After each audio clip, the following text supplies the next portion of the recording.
Steve, of course, Lindy, Athlon, Street and Smith, Phil Steele, take your pick in terms of your favorites. You pretty much typically have the array of them. There's Lindy's right there. We can get into that. What stands out to you is, I haven't looked at them yet. I'm going to be getting into them soon. Well, as you look at the top 10 right there, Alabama, Clemson, Oklahoma, Georgia, the top four with Ohio State fifth. Conspicuous by its absence in the college football playoff is Ohio State, which has been a fixture there the last 2 years and played for the national championship.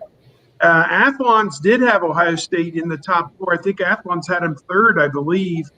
The difference here is Georgia has crashed the top four, which I put this on Bucknuts, and some people were like, seriously, wouldn't Alabama and Georgia have played in the SEC championship and wouldn't one knock the other one out? And my answer is, yeah, I guess. I guess under this scenario, they must be of a belief that Alabama and Georgia would both be undefeated when they play each other. And a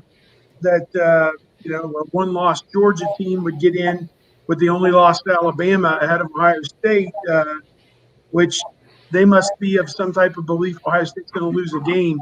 Athlon's had Ohio State 13-0 after the Big Ten championship. That's how they had them in the playoff in their magazine. But, curious. And I think the two Achilles heels for Ohio State, one, quarterback that's unproven.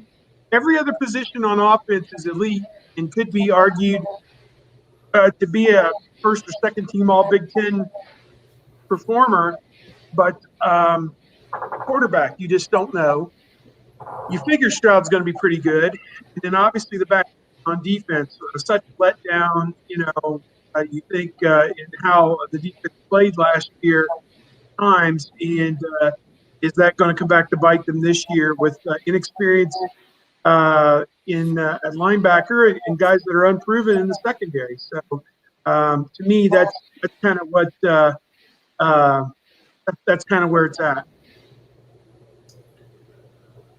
Yeah, we'll see. We'll see. All of a sudden, I just got hit by a ton of bricks or something. I lost track of where I'm at. But yeah, Thanks, I agree with what's going on. Kevin, we appreciate you being here. Yep, absolutely. I'll see you guys next week. Yeah, that to my way of thinking is two areas that they've got to go out and prove it. I mean, they get the opportunity the first two games at Minnesota and back home with Oregon, two quality opponents. Minnesota probably in the top 35 nationally and maybe top 40. And Oregon certainly a top 15 team coming out of the Pac-12, going to be something to contend with, I think, on the national level. Ohio State can't take that game for granted. And from the Pac-12, they've had it, shoved up there behind for the last 10 years, how the Pac-12 doesn't have it. Well, this is the opportunity for the Pac-12 to show that they've got it to compete on the national level. So Oregon will be carrying that banner, and their athletic director said they want to plant the flag when they come to Ohio Stadium, and we'll see how successful they are when they get there. If anybody online can find me a top 5 in the nation that doesn't consist of Alabama, Clemson, Ohio State, Oklahoma, Georgia, then I want to see it, because I've seen probably 30 of them, and including mine, way too early after the last national championship game. So I'm not saying that anybody should make some kind of bold prediction. Those are the 5 that seem to have separated themselves and have until we see otherwise. So that's what it is.